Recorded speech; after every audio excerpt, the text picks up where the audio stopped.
जय हिंद। जय मातृभूमि। मातृभूमि की आज़ादी हेतु महान त्याग व समर्पण का परिचय देने की श्रृंखला में आज मातृभूमि सेवा संस्था डिब्रूगढ़, असम में 17 जून 1903 को जन्मे प्रसिद्ध साहित्यकार, स्वतंत्रता सेनानी तथा फिल्म निर्माता ज्योति प्रसाद अग्रवाल जी विषय में बात करेंगे। इनका शुभ आगमन ऐसे समय में हुआ जब असमिया संस्कृति तथा सभ्यता अपने मूल रूप से विच्छिन्न होती जा रही थी। असम के रूपकुंवर के नाम से लोकप्रिय बहुमुखी प्रतिभा के धनी ज्योति प्रसाद अग्रवाल जी एक नाटककार, कथाकार, गीतकार, पत्र संपादक, संगीतकार तथा गायक सभी कुछ थे। मात्र 14 वर्ष की उम्र में ही उन्होंने शोणित कुंवरी नाटक की रचना कर असमिया साहित्य को समृद्ध कर दिया था। असम के डिब्रूगढ़ जिले में स्थित तामुलबारी नामक चाय के बागान में जन्मे ज्योति प्रसाद अग्रवाल जी के पिता का नाम परमानंद अग्रवाल एवं माता किरणमोई अग्रवाल थीं। इनका परिवार वर्ष 1811 में राजस्थान के मारवाड़ से असम में आकर बस गया था। इन्होंने अपनी शिक्षा असम तथा कोलकाता में पाई थी। ज्योति प्रसाद जी ने वर्ष 1921 में मैट्रिक की परीक्षा उत्तीर्ण की थी।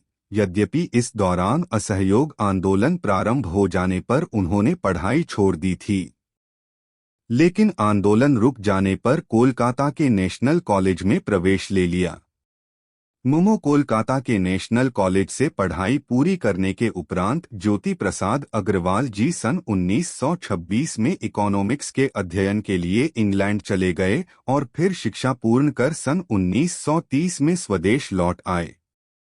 इंग्लैंड में शिक्षा पूरी करने के बाद ज्योति प्रसाद अग्रवाल कुछ समय के लिए जर्मनी चले गए थे, जहां उनका संपर्क हिमांशु राय जी से हुआ। हिमांशु राय जी से उन्हें सिनेमा निर्माण की कला सीखने का अवसर मिला। सन 1930 में भारत आते ही ज्योति प्रसाद फिर असहयोग आंदोलन में सम्मिलित हो गए। उन्हें 500 रुपये का जुर्माना तथा 15 महीने की कैद की सजा मिली। जर्मनी में सीखी फिल्म निर्माण कला का उपयोग करके ज्योति प्रसाद अग्रवाल ने वर्ष 1935 में असमिया साहित्यकार लक्ष्मीकांत बेजबरुआ के ऐतिहासिक नाटक ज्योति कुंवरी को आधार मानकर प्रथम असमिया फिल्म बनाई थी, जो अहोम राज्य की राजकुमारी ज्योति कुंवरी को स्वर्गदेव द्वारा कैद करने तथा प्रताड़ित करने से संबंधित थी। ज्योति प्रसाद अग्रवाल जी इस फिल्म के निर्माता, निर्देशक, पटकथाकार, सेट डिजाइनर, संगीत तथा नृत्य निर्देशक सभी कुछ थे। उन्होंने अपने दो सहयोगियों बोडो कला गुरु विष्णु प्रसाद सभा और फणी शर्मा के साथ असमिया जनसंस्कृति को एक नई चेतना दी। यह असमिया जातीय इतिहास का स्वर्ण युग था। ज्योति जी की संपूर्ण रचनाएं असम की सरकारी प्रकाशन संस्था ने 4 खंडों में प्रकाशित की थीं।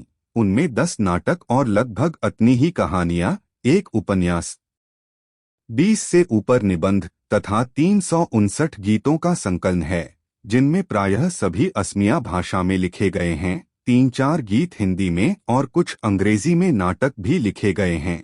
असम सरकार प्रत्येक वर्ष 17 जनवरी को ज्योति प्रसाद की पुण्यतिथि को शिल्पी दिवस, आर्टिस्ट्स डे के रूप में मनाती है। इस दिन पूरे असम प्रदेश में सार्वजनिक छुट्टी रहती है। सरकारी प्रयोजनों के अतिरिक्त शिक्षण संस्थाओं में बड़े उत्साह से कार्यक्रम प्रस्तुत किए जाते हैं। जगह जगह प्रभात फेरियां निकाली जाती हैं, साहित्यिक गोष्ठियां आयोजित की जाती हैं। 17 जनवरी 1951 को ज्योति प्रसाद अग्रवाल का देहांत हुआ।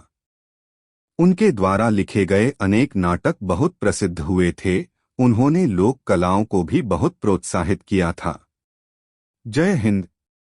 वंदे मातरम।